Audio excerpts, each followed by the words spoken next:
A partir de este tiempo, el Mundial es un hilo y se construye como una red que nos une a todas las personas que decidimos que la pelota sea un universo en el que nos gusta habitar. El fútbol es alegría, es poder, es pasión. Y cuando decimos alegría, decimos también su otra punta, que es la tristeza, evidentemente.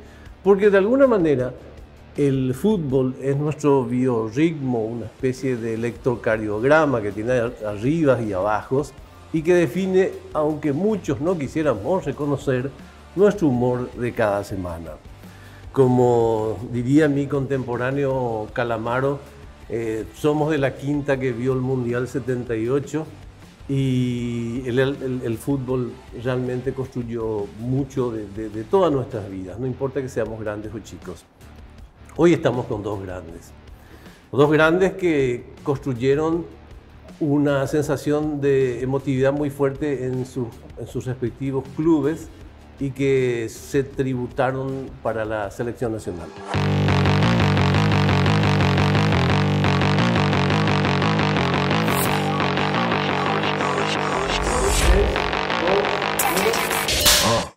Querido Mono, ¿cómo estás? Gracias por venir. Augusto, un placer estar aquí contigo y con Carlos Humberto, obviamente, que más que un amigo, un hermano de la vida, ¿verdad? El señor del medio campo, ¿cómo estás? Un placer, Augusto. Comparto con Mono las palabras. Es un privilegio estar aquí hablando de lo que fue un poquito esos momentos de tanta felicidad que pudimos pasar y compartir por sobre todas las cosas, como ya puntuaste vos, con toda la gente de Paraguay. ¿Recuerdan ese momento en que, supongo no había WhatsApp, no sé si había WhatsApp, en el que fueron comunicados de su primera convocatoria a la selección? Sí, yo particularmente, para mí fue una alegría, ¿verdad? Si bien hay procesos también por el hecho de que están las menores, ¿verdad? Claro. Y ahí uno ya va un poco con ese ejercicio. Digo, antes de la absoluta. Claro, uno siempre espera, ¿verdad? Siempre espera ser convocado, trabaja para eso, para cumplir ese anhelo de representar a tu país en algo que a vos te gusta y que es una responsabilidad hermosa que la vida te da, ¿verdad? Entonces, uno siempre espera ansioso, para eso trabaja un jugador de fútbol, ¿verdad? En tu caso, escuchaste tu nombre en una radio y saliste a la calle a ver qué pasaba. Sí, en mi caso, en ese tiempo estábamos pasando por un muy buen momento en el Olimpia, claro, junto con Ricardo también. Sí. Y ya había esos rumores de pasillos que se suelen escuchar por los clubes, por las radios. Entonces uno va aumentando esa esperanza de poder ser parte de algo que desde el momento que uno tiene uso de razón, vestir la camiseta de la albirroja es lo más importante para nosotros en lo que hacemos. Le va a pegar el Chiqui Arce, que desacomoda primero a la silueta de un fotógrafo. Allí Chiqui Arce mete el centro en comba.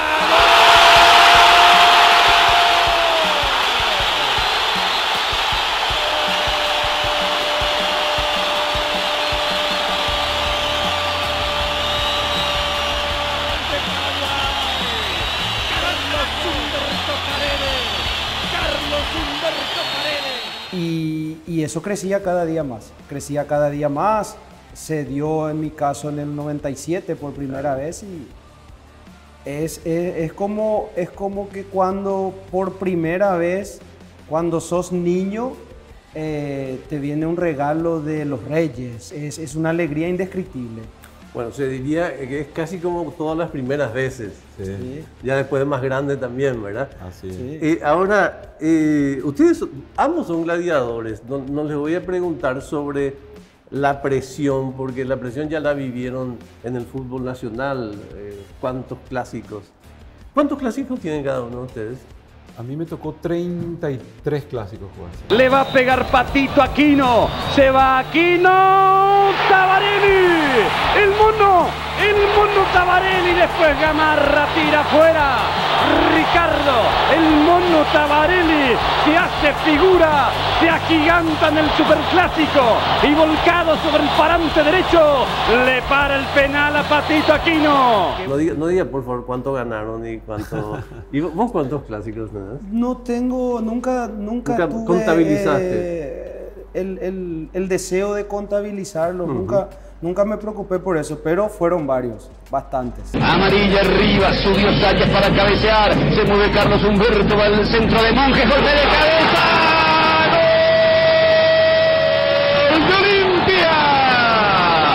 Carlos Humberto Paredes.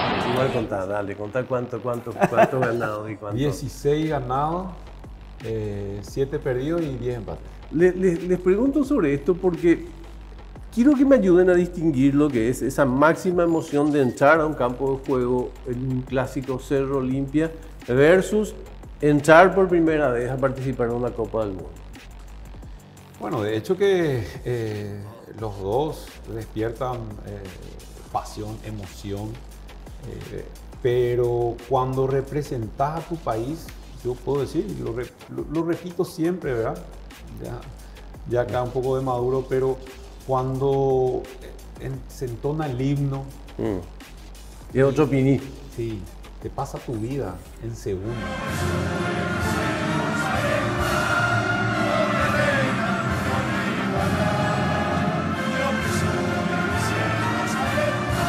Bueno, yo tuve esa oportunidad, Carlos Humberto mucho más, ¿verdad?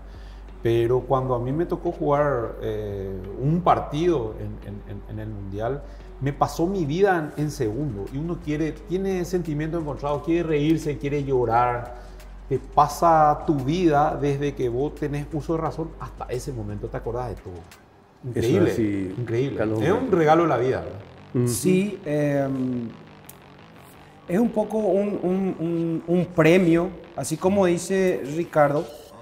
Te pasa eso, pensás en la gente que hizo mucho contigo para poder llegar ahí, rememorás personas que por ahí ni siquiera están más pensando en uno, pero que uno los tiene muy en cuenta, y eso se valora mucho, y saber que todo un país está pendiente de cada salto, de cada control de balón, de cada cosa que hagas dentro de la cancha, es una responsabilidad hermosa. Claro. Es una responsabilidad hermosa. Y quiero hablar de controversias. El Caballero es un campeón de las controversias, siempre fue y cargó sobre sí la presión de ser así, ¿no? Pero hubo un técnico, quizás fue uno de los más controversiales, bajo cuyo mandato coincidieron los dos en el 2002. Hablo de Maldini, obviamente. ¿Qué hay de mito y qué hay de verdad al respecto de todo lo que se dijo y se dice al respecto de su gestión como técnico? ¿Pero qué? O sea, ¿cuál es la controversia? Porque viste lo que puede ser controversia para la gente, para nosotros por ahí no, ¿verdad? Les hago sencillo. ¿Qué de bueno y qué de cuestionable encontraron en él? No, yo creo que primero que él cargaba con un currículum impresionante, ¿verdad? Como jugador y como técnico también, ¿verdad? De hecho que creo que estaba cumpliendo su tercer mundial como técnico, una cosa así. Pero él estuvo muy poco tiempo con nosotros, ¿verdad? O sea, nos vimos muy poco. Tuvimos algunos partidos que lo hicimos en Europa y después ya fuimos al Mundial, ¿verdad? Sí. Pero sí vino con una metodología que nosotros no estábamos acostumbrados, ¿verdad? Bien a la europea y ese tipo de cosas. Entonces, cuando uno está en la selección, hay toda una conjunción de adaptación. Claro, el de técnico, proceso. y el técnico debe adaptarse más a la idiosincrasia, ¿verdad? Porque cada país tiene su manera de ser, su manera de jugar. Vos a Brasil le podés traer a Guardiola, pero ellos tienen su manera de sentir el fútbol. Y nosotros también, o sea, no nos escapamos a eso. Y tal vez eso fue, vamos a decir, entre comillas, fue una barrera, ¿verdad? Claro. Para entendernos mejor. Pero a Paraguay también le fue bien en aquel mundial. Quedamos fuera con Alemania. que después llegó a Así la mismo. final y en tiempo de descuento nos ganaron, ¿verdad? Pero claro, ahora tenemos el diario del lunes. El ¿no? lunes. ¿Y tu evaluación, Maldini, cuál es? Antes que nada, hablar de la persona, un gentleman. Sí. Un gentleman. Que después tuvo mucho que ver en mi paso por Italia. Muchas conversaciones, mucha ayuda. Alguien que me guió mucho para poder asentarme en lo que era en ese momento ese fútbol, el calcio, que era algo un poco diferente a lo nuestro, pero que quiero recalcar sí que era un caballero con mayúsculas. Después, yo creo que el factor tiempo fue algo muy tajante en su estadía por Paraguay. Yo creo que con un poco más de tiempo, así como dijo Mono, si él se adaptaba a lo nuestro, nosotros también íbamos a dar nuestro grano de arena para poder asimilar un poco lo que él quería. Fue todo muy rápido y creo que eso pasó factura después en ciertas cosas dentro de lo que es especialmente la idiosincrasia del futbolista sudamericano y en este caso nosotros los paraguayos. Si Marcarían seguía, ¿qué pasaba? Bueno, Marcarían formó el grupo, ¿verdad? O sea, había una columna vertebral del Mundial 98 y después con algunas mechas en el equipo, en la estructura, y él conocía muy bien a cada uno de los jugadores y con él se clasificó al Mundial, ¿verdad? Pero creo que como experiencia en un Mundial, Maldini también vino a aportar, como dice Carlos Humberto, claro. Eso de traer una nueva mentalidad. Tal vez no hubo tiempo, pero vimos también una manera diferente de trabajar, entonces podemos comparar, ¿verdad? Claro, yo dejo al periodismo deportivo la entrevista que analiza los equipos para el Mundial. Yo hablo con jugadores que estuvieron en Mundiales porque para mí el Mundial son ustedes, digamos, ¿verdad? Y entonces quiero ir a un tema casi personal. En tu caso, en el caso de Aldo, en el caso de Villar, estuvieron, discúlpame la expresión, casi a la sombra de una fama muy importante de Chilaver. Era el número uno. Entonces, ¿cómo fue ese proceso? ¿Cómo fue primero compartir vestuario y cómo fue compartir esa influencia? Yo creo que uno siempre tiene que sacar cosas positivas.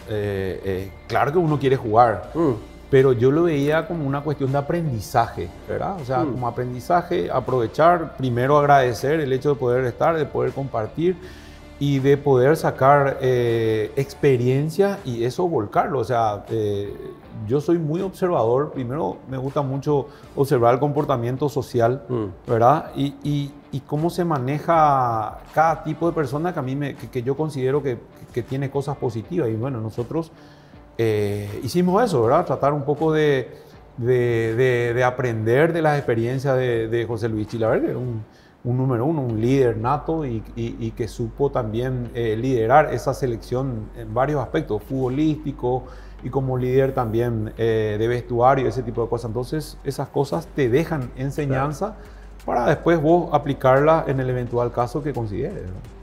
Hoy en la oficina no recordábamos si era Nigeria o era Bulgaria, pero hubo un momento de Carlos Humberto Paredes y Chilaver, hablando, ya que estamos en el capítulo de Chilaver, en el que le hace una corrida, te encara y te dice cosas que probablemente la historia quisiera recoger.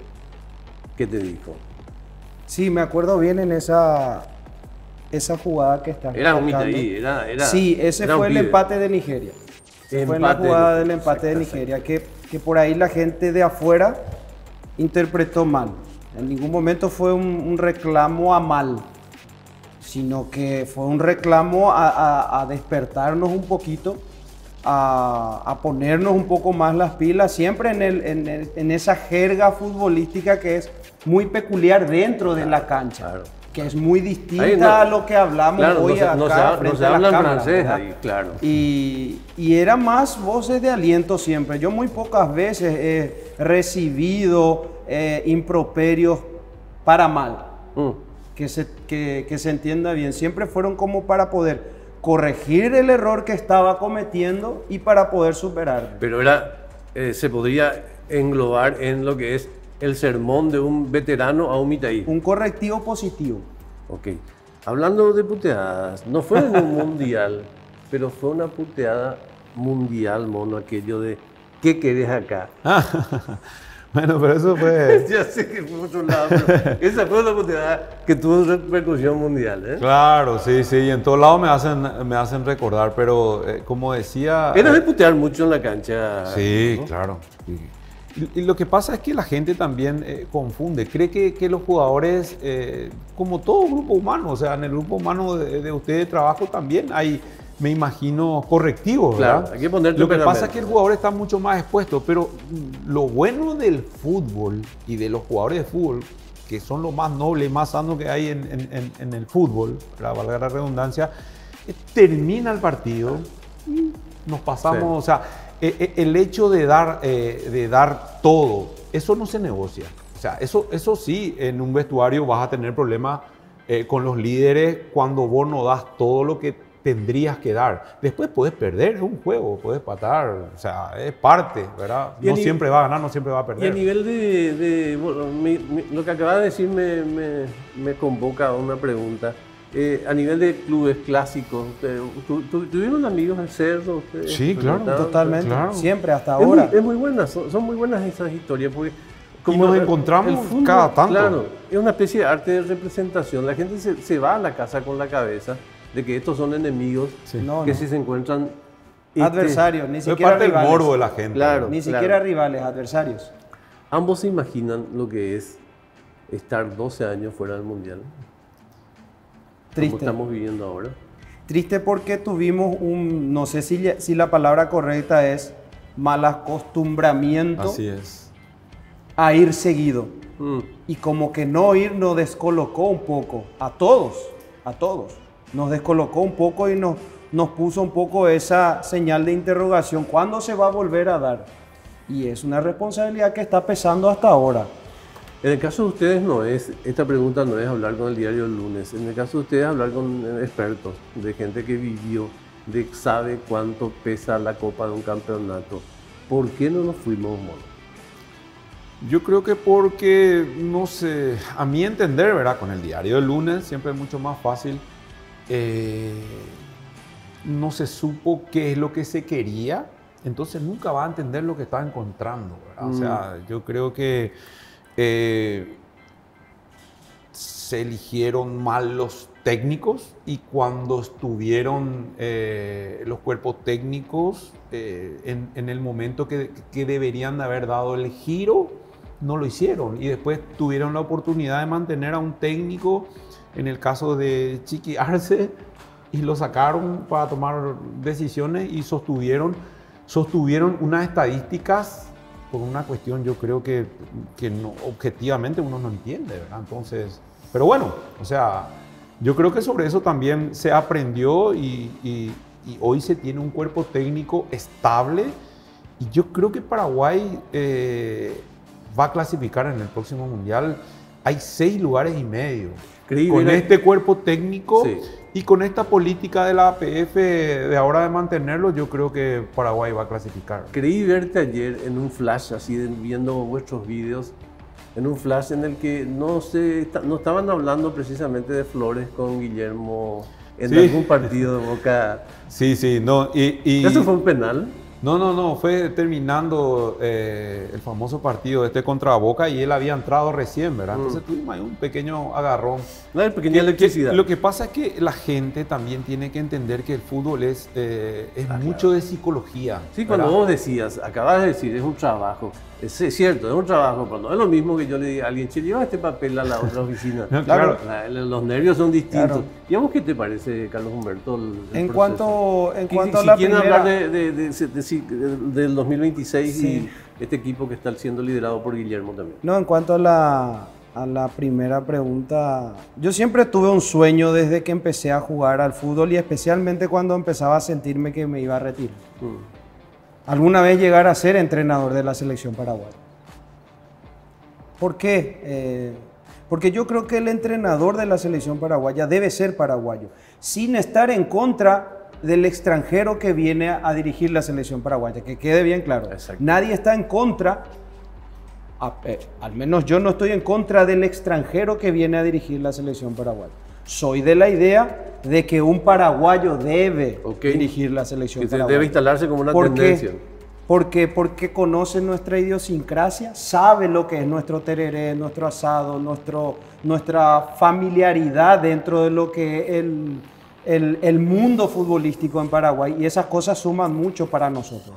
Nosotros aprendimos de grandes maestros y vos me decís, pero te estás contradiciendo, Carlos, porque el Maño Ruiz no era paraguayo, pero hizo primero una tarea extraordinaria conociendo lo que era la idiosincrasia del jugador paraguayo.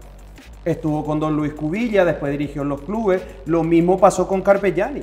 Primero vino a Cerro, fue campeón con Cerro, conoció todo lo que es nuestra idiosincrasia, nuestra idiosincrasia, y él se adaptó a lo que era el paraguayo. Entonces él hace un proceso para hacer uno más. Ahora, un brasilero, según vos, dirigiría Argentina. No, Un argentino dirigiría Brasil. claro. A eso Son es lo que situaciones voy, especiales, sí. porque nosotros creo que hoy día estamos capacitados para poder estar al frente de la selección. Ahora, que tomen esa decisión ya va a ser cuestión de ellos.